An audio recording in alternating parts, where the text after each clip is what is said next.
রাসূলুল্লাহ সাল্লাল্লাহু আলাইহি ওয়া আলিহি ওয়াসাল্লাম বাজার ভ্রমণে গেলেন, যে দেখে ওই তো জাহের, উনি আবার কানা রজুলান দামিমান, একটু কুৎসিত দেখতে, একটু খাটো কুৎসিত শ্যাম বর্ণের ছিলেন।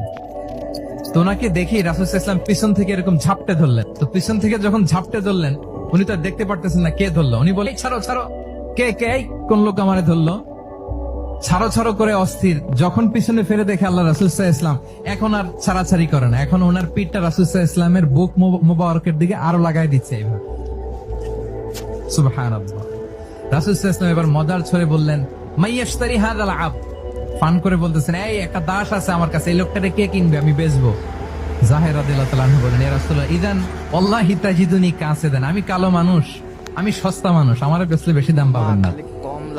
রাসূল সাল্লাল্লাহু আলাইহি ওয়াসাল্লাম বললেন, আনতা লাস্তা ইনদাল্লাহি কাসিদ ইয়া জাহির, হে জাহির, তুমি আল্লাহর কাছে সস্তা নও, আনতা ইনদাল্লাহি গালি, তুমি আল্লাহর কাছে বড্ড